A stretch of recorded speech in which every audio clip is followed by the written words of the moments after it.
कुछ अधिनियम हम लोगों ने पिछली क्लास में कर लिए थे, कुछ अधिनियम इस क्लास में हम लोग कर रहे हैं, और आज इस अधिनियम की क्लास को बैन कर देंगे, ख़त्म कर देंगे। मतलब आप याद कर लोगे तो इसमें से एक ना एक सवाल आपको देखने के लिए मिल जाएगा, और मिलता ही है। ठीक है, चलिए, एक अधिनियम है, उसका नाम है वायु प्रदूषण। एक अधिनियम है वायु प्रदूषण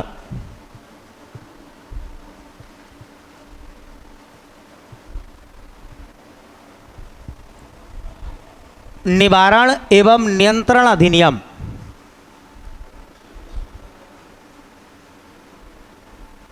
निवारण एवं नियंत्रण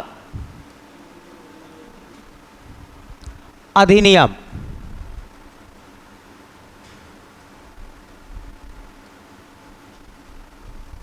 ये अधिनियम आया था 1981 में।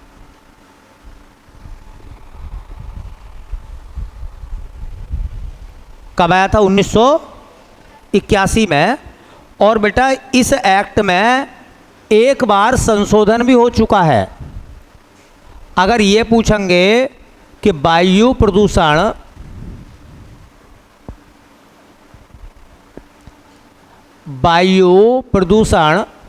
निवारण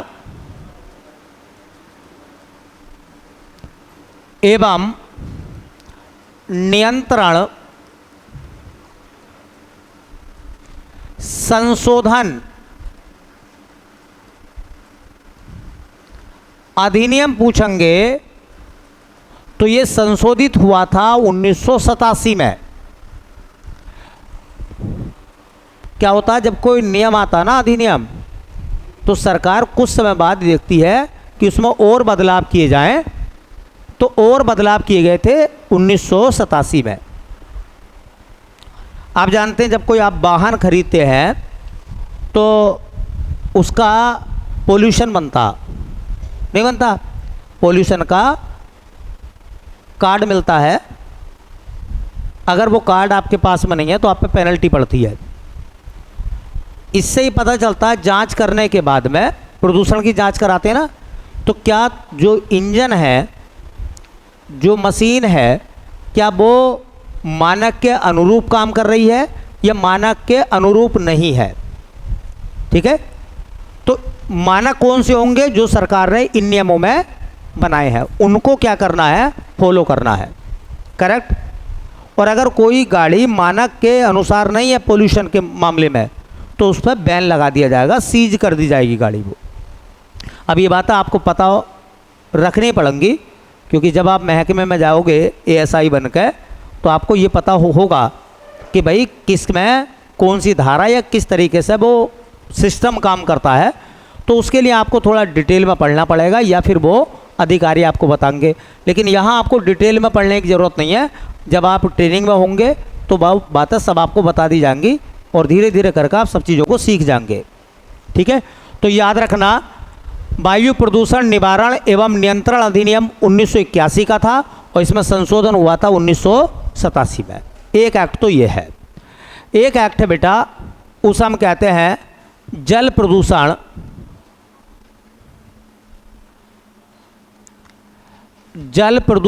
निवारण एवं नियंत्रण अधिनियम। ये जल प्रदूषण का है, पहला वायु प्रदूषण का था। और मैं आपको बता दूं, ये बना था 1974 में। तो जल प्रदूषण नियंत्रण एवं निवारक अधिनियम कब आया था भैया? 1974 में। इसी अधिनियम के तहत भारत में एक बोर्ड बनाया गया जिसका नाम था केंद्रीय प्रदूषण नियंत्रण बोर्ड। केंद्रीय प्रदूषण नियंत्रण बोर्ड किस अधिनियम के आधार पर बना था? तो जल प्रदूषण अधिनियम के आधार पर बना था। पहले जल प्रदूषण अधिनियम और वायु प्रदूषण अधिनियम दोनों एक ही थे, लेकिन बाद में 1981 में वायु प्रदूषण एक्ट अलग आया था।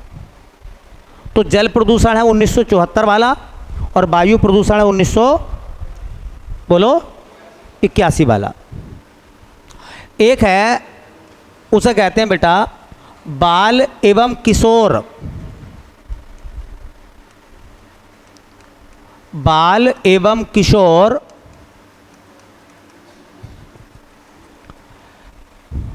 श्रम अधिनियम।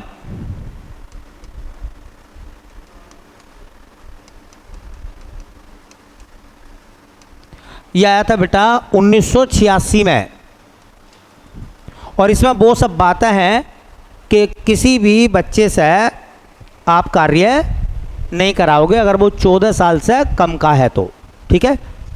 तो ये उसी से संबंधित है। एक है बेटा, उसे कहते हैं मानव या मानवाधिकार संरक्षण अधिनियम।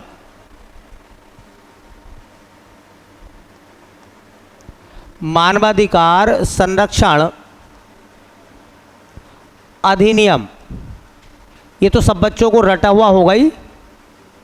इसी के आधार पर मानवाधिकार आयोग बना था हमारे यहाँ। तो बताओ बेटा एक्ट कब का था ये? है जी 1993 का। राष्ट्रीय मानवाधिकार आयोग भी तभी बना था। इसमें 2 बार संशोधन हो चुका है। कब कब हुआ है? 2006 में और 2019 में, ठीक है। तो इसमें 2 बार संशोधन हो चुका है। संशोधन कब कब हुआ है? इसमें संशोधन हुआ है 2006 और 2019।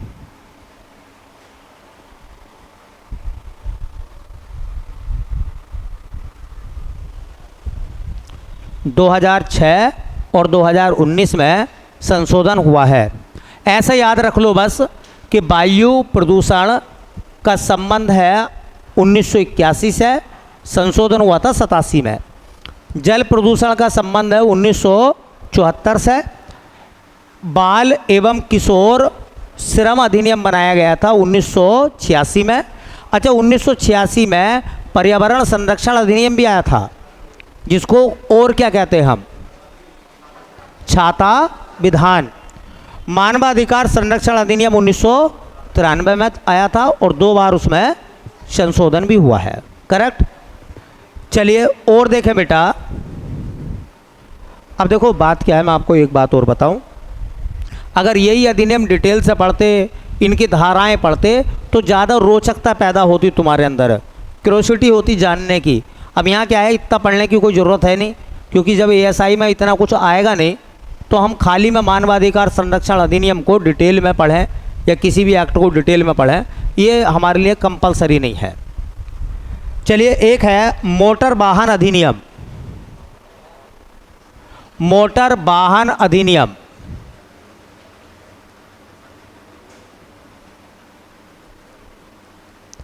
मोटर वाहन अधिनियम। बेटा ये मोटर वाहन अधिनियम जो आया था, ये 1988 में आया था। 1988 में मोटर वाहन अधिनियम आया था, ट्रैफिक एक्ट, ठीक है। 2019 में सरकार ने इसमें संशोधन कर दिया है। तो मोटर वाहन संशोधन अधिनियम कब का है? 2019 का। तो ऐसे लिख दो ना एक लाइन, इसमें संशोधन सरकार ने कब करा है? 2019 में। तो इसे ऐसा बोलोगे पूरा। अगर वो ये पूछेगा कि मोटर वाहन संशोधन अधिनियम कब का है, तो 2019 लगाओगे। और ये कहेगा कि मोटर वाहन अधिनियम कब का है, तो 1988 का। वैसे मैं कायदे में इसे ऐसे लिखता, मोटर वाहन संशोधन अधिनियम 2019, तो तुम्हारे दिमाग पे इसका प्रभाव एक्स्ट्रा पड़ जाता। अब ये एक्स्ट्रा प्रभाव नहीं पड़ेगा, ठीक है। चलिए, इसमें क्या नियम होंगे बताओ? ट्रैफिक के रूल्स हैं, ट्रैफिक के नियम हैं, कानून हैं जो बनाए गए हैं। एक है एक्ट है उसका नाम है बेटा भ्रष्टाचार निवारण अधिनियम। भ्रष्टाचार निवारण अधिनियम। भ्रष्टाचार निवारण अधिनियम भी 1988 का है।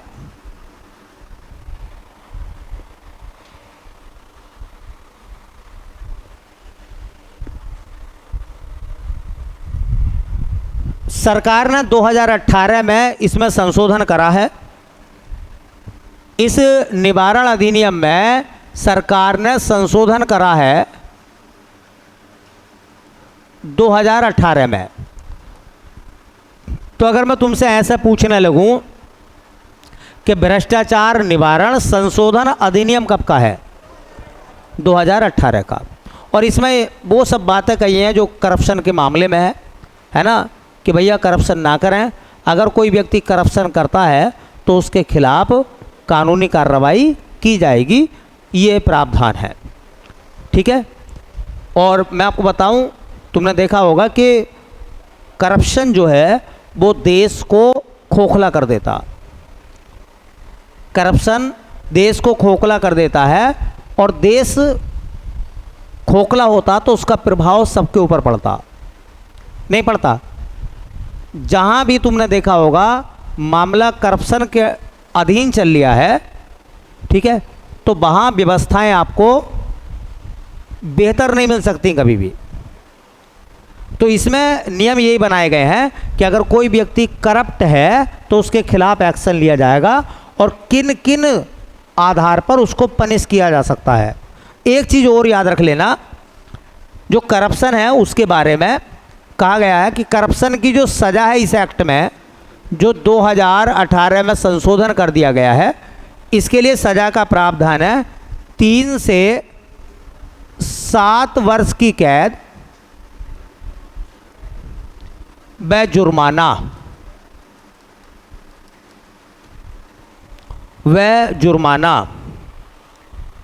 मतलब इसमें 3 साल से लेकर 7 वर्ष तक की सजा जेल हो सकती है, और उसके साथ में जुर्माना भी भरना पड़ सकता है।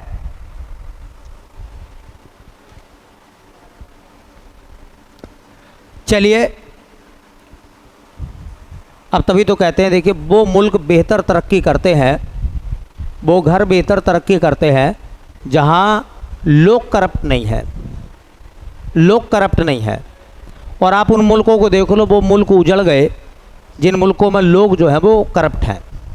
और दुनिया की ये सच्चाई है, और सब जानते हैं कि कफन में जेब नहीं है, और यहाँ का एटीएम वहाँ नहीं चलता है ना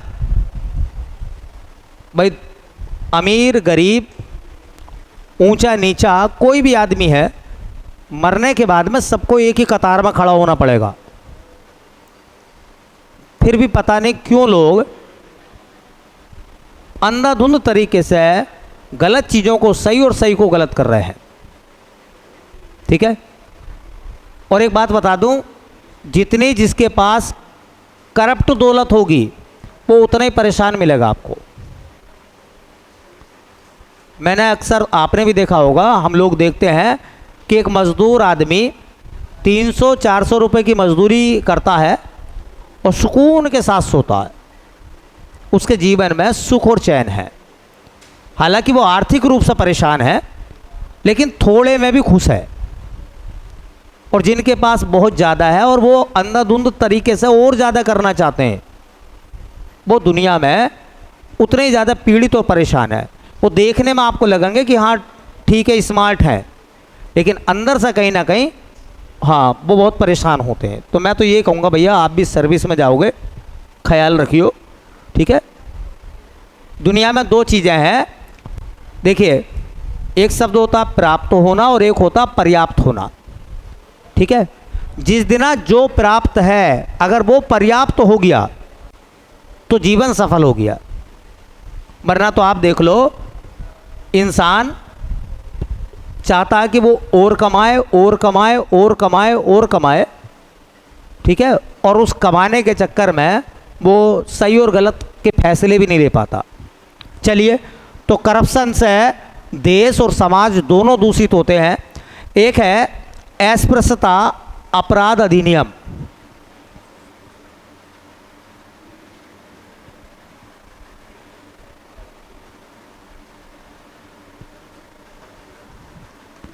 अस्पृश्यता अपराध अधिनियम ये आया था भैया 1955 में।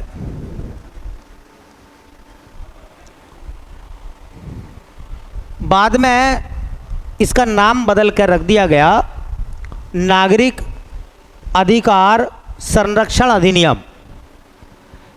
देखिए, इसका जो नया नाम रखा गया नागरिक अधिकार संरक्षण अधिनियम,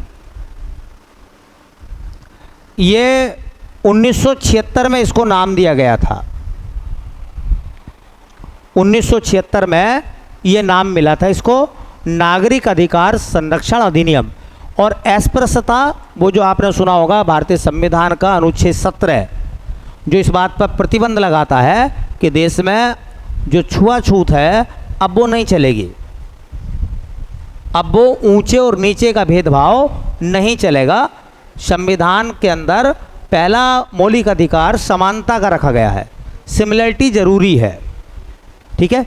तो उसी को रोकने के लिए ये एक्ट बनाया गया था जिसका नाम है अस्पृश्यता अपराध अधिनियम। एक है बेटा बंधुआ मजदूर उन्मूलन अधिनियम। बंधुआ मजदूर उन्मूलन अधिनियम, यह अधिनियम आया था बेटा 1976 में। पेपर में बहुत आता है ये बंधुआ मजदूर उन्मूलन अधिनियम। ये भारतीय संविधान का आर्टिकल नंबर 23 को फॉलो करता है। आर्टिकल नंबर 23 इसमें लिखा हुआ है शोषण के विरुद्ध अधिकार। तो किसी भी व्यक्ति से बंधक बनाकर आप कोई काम नहीं करा सकते। इंसान को बंधक दो तरीके से बनाया जाता है, एक शारीरिक रूप से, एक मानसिक रूप से और एक आर्थिक रूप से। शारीरिक रूप से कैसे बंधक बनाएंगे? मान लो एक मोटा सा उदाहरण दूं, अगर किसी आदमी को रस्से से बेड़ियों से बांध दिया गया है, उसे तभी खोला जाता है जब उससे काम कराया जाएगा, या चरैले का, ठीक है। तो भाई इसकी एक काम करो, रस्से खोल दो। एक तो बंधक ये हो गया। एक बंधक होता मानसिक, दिमागी रूप से तंग करके, उसे कहते हैं उंगली पे नचाना, ठीक है। और एक होता आर्थिक। आर्थिक बंधक क्या होता है? देखिए, हम एक फैक्ट्री में काम करते थे, तो फैक्ट्री में काम करते थे तो 30 दिन जब हम काम करते थे तो पेमेंट होता था 7 तारीख को, अगले महीने की 7 तारीख को। तो हम ठेकेदार की तरफ से काम कर रहे हैं, मान लो पेमेंट 7 तारीख को होगा, तो हमने 30 दिन काम करा, अगले महीने के 7 दिन और काम करा, तो 7 तारीख को हमें पेमेंट मिला 30 दिन का। इसका मतलब 7 दिन ठेकेदार ने 7 दिन का पेमेंट रोक लिया। मैंने कहा कि भाई मैं कल से तुम्हारे यहाँ काम करने नहीं आऊँगा, तो उसने कहा माता मैं 7 दिन के पैसे नहीं दूंगा। अब मान लो एक आदमी 300 रुपये कमाता, तो 7 दिन के कितने हो गए? अब उसकी मजबूरी आपको दिखाई दे रही है कि वो ना चाहते हुए भी तुम्हारे साथ काम करने के लिए आया है। क्यों काम कर रहा है? इसलिए काम कर रहा है वो क्योंकि उसके 7 दिन के पैसे आपने रोक लिए हैं। तो ये भी तो बंधक बना के काम कराना हो गया, फिर ये नहीं हो गया। हालांकि लोग कहते हैं कि इसमें कुछ रूल्स हैं, रेगुलेशन है, तमाम चीज़ें हैं, वो अलग बात है। लेकिन मैं कह रहा हूँ किसी के पैसे रोक के और इस धौंस दे का काम कराना कि अगर तुम नहीं आओगे काम करने के लिए तो मैं तुम्हें पैसे नहीं दूंगा, ये आदमी आर्थिक रूप से बंधक बना या नहीं बना? इसी का उन्मूलन करा गया है। किसमें भैया? बंधुआ मजदूरी या बंधुआ मजदूर उन्मूलन अधिनियम, पेपर में खूब आता है, इंपॉर्टेंट लिख लें आप। एक है अनुसूचित जाति, एक है अनुसूचित जाति व अनुसूचित जनजाति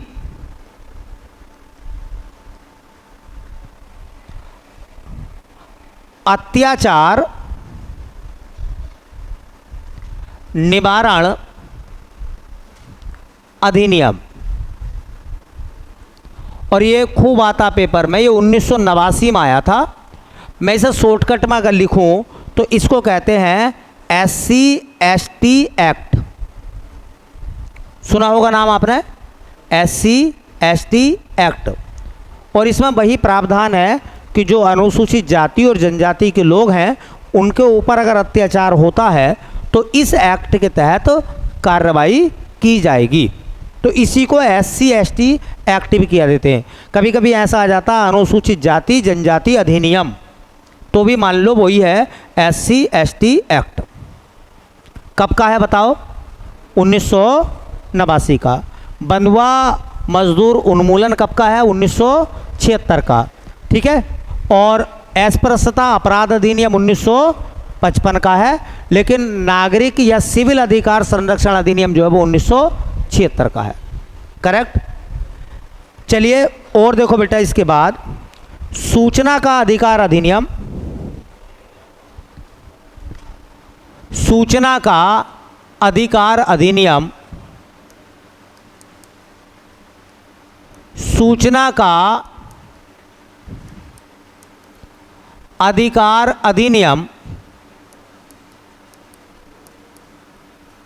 इसे क्या कहते हैं भैया? RTI, right to information, RTI act. ये था भैया 2005 का। कब का था? 2005 का। दो सवाल यहाँ से बनते हैं, उन पर थोड़ा सा ध्यान रखो। RTI अधिनियम को कब अधिनियमित किया गया था? ये भी सवाल आता, अधिनियमित। अच्छा देखो, अधिनियमित करने का मतलब होता है जब किसी कानून पर देश के राष्ट्रपति हस्ताक्षर कर देते हैं तो वो अधिनियमित हो जाता है, उसे मंजूरी मिल जाती है। तो अधिनियमित किया गया था भैया 15 जून 2005 को। और इसको लागू कब किया गया था बता सकते हैं आप? RTI को लागू कब किया गया था? 12 अक्टूबर 2005 को। ये लागू होने की डेट और अधिनियम की भी डेट दोनों याद रखना।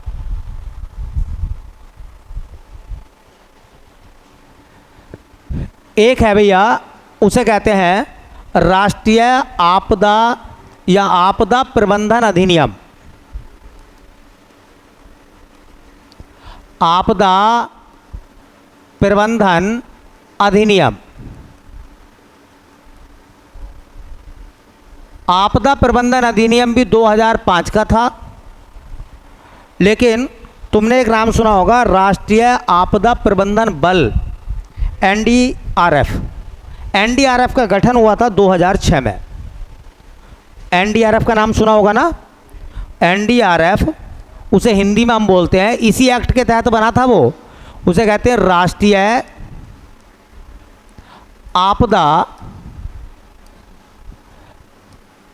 प्रबंधन बल, इसी को बोलते हैं हम शॉर्टकट में NDRF। अंग्रेजी में कहते हैं नेशनल डिजास्टर। आर से क्या बनता? जो रेस्पॉन्स होता है ना, तो इसे कहते हैं हाँ नेशनल डिजास्टर रेस्पॉन्स फोर्स। तुमने देखा होगा ये जो बना था ना NDRF, ये बना था 2006 में। और एक्ट कब का था इसका? 2000। तुमने देखा होगा जब बरसात वगैरह होती है तो बड़े जो शहर हैं जैसे कि यमुना के किनारे दिल्ली है ना, बनारस गंगा के किनारे पर है, आगरा यमुना के किनारे पर है, तो ये जो बड़े शहर होते हैं ना, यहाँ पर एनडीआरएफ की टीम मौजूद होती है। वो क्या करती है, जो बाढ़ वगैरह की स्थिति होगी ना, तो उस स्थिति में लोगों की मदद करने का काम, सुरक्षित स्थानों पर ले जाने का काम इसी टीम का होता, ठीक है, एनडीआरएफ का। तो बाढ़ में काम करती है, कहीं बड़े पैमाने पर आगजनी हो जा, भूकंप आ जा, तो ये आपदा के लिए है। कुल मिलाकर कैसी भी आपदा हो, अगर कोई प्राकृतिक या मानव निर्मित कोई आपदा आई है तो वहाँ पर किसको लगाया जाता है? एनडीआरएफ को लगाया जाता, ठीक है। चलिए, एक आएगा राष्ट्रीय ग्रामीण रोजगार गारंटी अधिनियम। राष्ट्रीय ग्रामीण रोजगार गारंटी अधिनियम। ये जो अधिनियम था इसको हम शुरू में नरेगा कहते थे, है ना, NREGA नरेगा था। और ये एक्ट आया था 2005 में। नरेगा स्कीम कब की थी? 2005 में। अब सुनो दो बातें और। नरेगा स्कीम को लागू सरकार ने करा था। कभी लागू करने को पूछने लगे कि बताओ राष्ट्रीय ग्रामीण रोजगार गारंटी अधिनियम लागू कब हुआ था? तो लागू हुआ था 2006 में। अच्छा, इसका नया नाम क्या रखा गया? नया नाम एम लग गया, महात्मा गांधी, मनरेगा। और ये मनरेगा नाम पड़ा था 2009 से, ये भी याद रख लो, 2009 से इसको मनरेगा कहा गया। और इसमें कितने दिन की रोजगार की गारंटी का प्रावधान है? 100 दिन।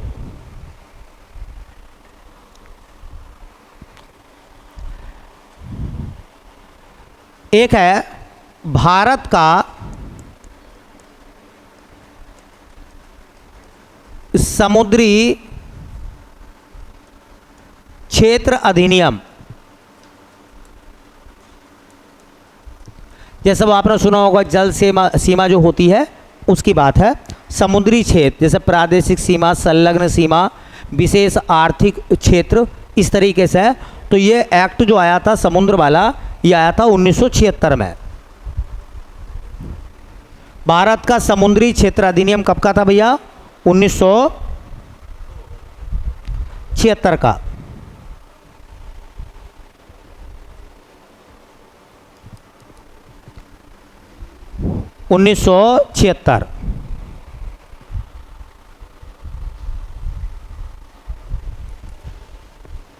चलिए देखिए भैया, आयकर अधिनियम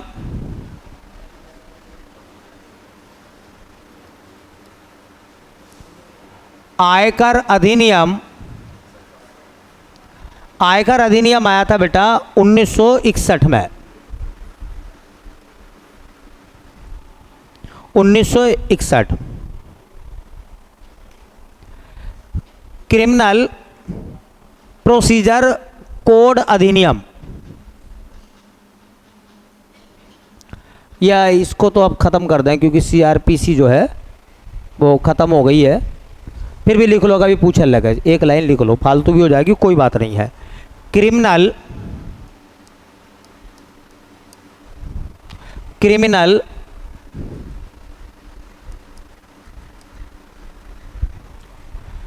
प्रोसीजर कोड अधिनियम।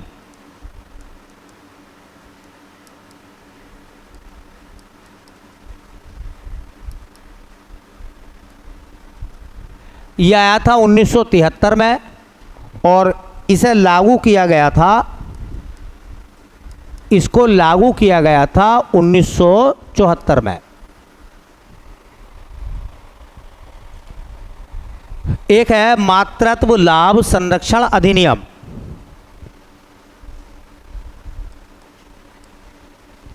मातृत्व लाभ संरक्षण अधिनियम।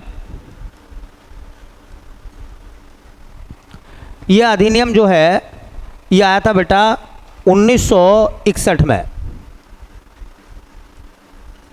मातृत्व लाभ संरक्षण अधिनियम 1961 में आया था। दहेज प्रतिबंध अधिनियम, दहेज प्रतिबंध अधिनियम, यह आया था बेटा 1961 में। इसका मतलब क्या बनेगा? इसका मतलब होगा कि दहेज पर प्रतिबंध लगाने के लिए जो रूल बनाए थे। आपने देखा होगा दहेज प्रथा, ये जरूर याद रख लें। बताया जाता है कि जो दहेज प्रथा है वो शादी के 7 वर्ष तक ये अधिनियम काम करता है।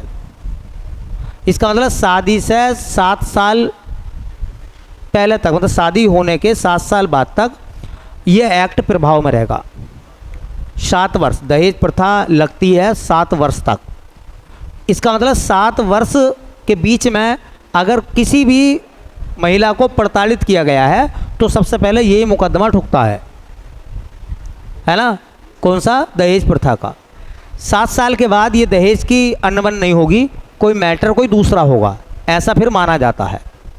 कुल मिला के एक बात तो तय है कि जिस तरीके से भ्रष्टाचार ने समाज या सरकार को, देश की जड़ों को कमज़ोर कर देती है, दहेज भी उसी में से एक कलंक या अभिशाप है। अब तुमने देखा होगा 2 चीज़ें होती हैं। अगर कोई व्यक्ति अपनी बहन या बेटी की शादी के लिए जाता है और लोग उससे दहेज मांगते तो बड़ा मुंह टेढ़ा करता है वो। अरे यार तुम देखो ज़माना कितना ख़राब हो गया, लोग दहेज मांग रहे हैं। और जब वो अपने बेटे या भाई की करेगा तो भाई देखो इतना तो चल ही रहा सब में। तो एक्चुअल में क्या है ना, ये नियम और कानून भी हम लोगों के बनाए हुए हैं। भाई भ्रष्टाचार कौन कर रहे हैं? हम लोग ही तो कर रहे हैं। दहेज कौन लेना देना कर रहा है? हम लोग ही तो कर रहे हैं। अच्छा, एक दूसरे की बुराई कौन कर रहा है? हम ही तो कर रहे हैं, है? इसलिए मैंने एक जगह पढ़ा कि हम सुधरेंगे तो जग सुधरेगा। पहले हमें सुधरना पड़ेगा, फिर दुनिया सुधरेगी। ठीक है? और तुमने देखा सरकारी नौकरी यार आपकी लग गई, फिर आप दहेज मांग रहे हैं। अरे अब दहेज का क्या करोगे? सरकारी नौकरी लग गई, जीवन ठीक ठाक चलता रहेगा। ये तो उन्हें दहेज मांगना चाहिए जो बेचारे जॉब पे नहीं है। लेकिन मांग कौन रहा है ज़्यादा दहेज? जो सरकारी नौकरी या किसी जॉब पे काम धंधा कर रहे हैं। अरे जब अपना आप काम कर रहे हो तो दहेज मांगने की ज़रूरत ही क्या है? चलिए, तो बड़ा आनंद आता है इन सब बातों को देख कह के। जो लोग दहेज का विरोध कर रहे हैं अक्सर मांग भी वही कर रहे हैं। ठीक है? चलिए, एक आएगा भैया, उसे कहते हैं बाल विवाह निषेध अधिनियम। बाल विवाह निषेध अधिनियम,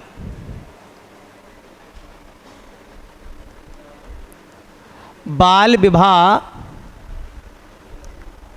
निषेध अधिनियम। यह अधिनियम आया था 2006 में और इसको लागू किया गया था 2007 में। मैं यहाँ से 2 बातें बताऊंगा, उसको थोड़ा सा ध्यान में रख लेना। एक सवाल आता है इसी से संबंधित है वैसे वो। एक आपने नाम सुना होगा शारदा एक्ट, सुना होगा शारदा एक्ट आया था। वैसा शारदा एक्ट जो था वो 1929 में आया था, लेकिन शारदा एक्ट को जो लागू किया गया था वो 1 साल बाद लागू किया गया था 1930 में। और इसको लागू जो करा था उस समय जो गवर्नर था लॉर्ड इरविन, लॉर्ड इरविन के समय पर आया था। और शारदा अधिनियम में शादी की जो उम्र थी वो तय की गई थी। तो देखिए, इसमें जो विवाह की उम्र थी इसमें विवाह की उम्र कितनी तय हुई थी शारदा एक्ट में? तो पुरुष के लिए 18 और महिला के लिए 14। उस दौर की बात है, पुरुष के लिए 18 वर्ष, शारदा एक्ट की बात कर रहे हैं हम, और महिला के लिए विवाह की उम्र कितनी निर्धारित हुई भैया? 14 वर्ष। ये शारदा एक्ट है। बस एक बात याद रखनी है, तुम्हें उम्र से कोई मतलब नहीं है, तुम्हें एक याद रखना है कि शारदा अधिनियम का संबंध किससे है? बताओ, शारदा अधिनियम का संबंध किससे है? तो शादी की उम्र से है। शारदा एक्ट का संबंध किससे है बेटा? तो शादी की उम्र को लेकर है शारदा एक्ट।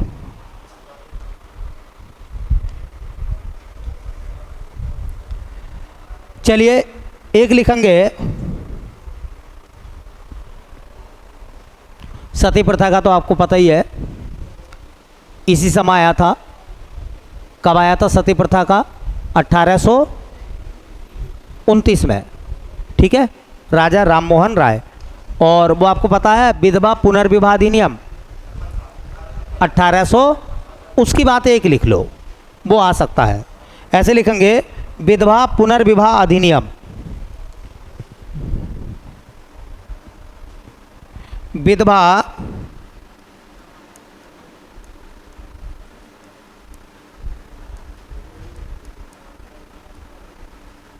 पुनर्विवाह अधिनियम। पहले तो याद रखना ये अधिनियम बहुत पुराना है, 1856 का है। और 1856 में जब ये एक्ट आया था तो भारत का गवर्नर जनरल कौन था?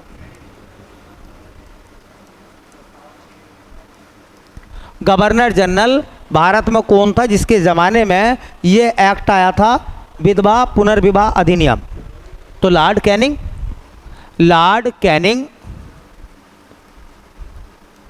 और एक सवाल और याद रखना है, विधवा पुनर्विवाह के लिए प्रयास किसने किया था? ये सवाल खूब आता है। विधवा पुनर्विवाह, जैसे सती प्रथा के अंत के लिए राजा राममोहन राय लड़ते रहे, उसी प्रकार से विधवा पुनर्विवाह के लिए संघर्ष करते रहे ईश्वर चंद्र विद्यासागर। ईश्वर चंद्र विद्यासागर।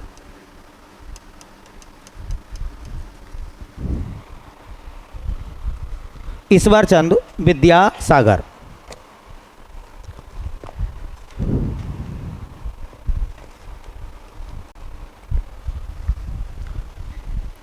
देखो कभी कभी क्या होता है, ऐसी चीज़ें पूछ लेते हैं, करंट में चली है भारतीय न्याय संहिता। भारतीय न्याय संहिता, इसको कहते हैं हम BNS। भारतीय न्याय संहिता को बनाया गया था 2023 में। अब सवाल यह है कि भारतीय न्याय संहिता कब लागू हुई है? 1 जुलाई 2024 को। ये ज़रूर याद रखें, लागू होने की डेट BNS भारतीय न्याय संहिता 1 जुलाई 2024 को लागू हो गई है। भारतीय न्याय संहिता में कितने अध्याय हैं? अध्याय हैं बेटा 19। और भारतीय न्याय संहिता में धारा या अनुच्छेद कितने हैं? अनुच्छेद या धारा है 356। अनुच्छेद या धारा 356।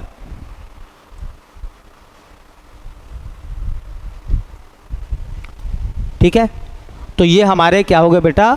एक्ट हो गए। ये 50-55 एक्ट हो गए होंगे लगभग। देखो मैं कह रहा हूँ कि एक क्वेश्चन आपको मिल जाएगा, तो लोगों को अगर ये पता चल जाए ना, जो नौकरी हासिल करना चाहते हैं, कि इस बुक में से 2 सवाल आएंगे और कंपलसरी आएंगे, और उस बुक में 100 पेज हो ना, तो वो 100 पेज पढ़ लेते हैं। आपके पास तो 100 पेज ही नहीं हुए होंगे, ये है मुश्किल से 3 या 4 पेज हुए हैं। तो थोड़ा सा डाटा दिमाग पर से उतर सकता है, इसलिए बीच बीच में उसका रिवीजन करते रहना। ठीक है, चलिए भाई।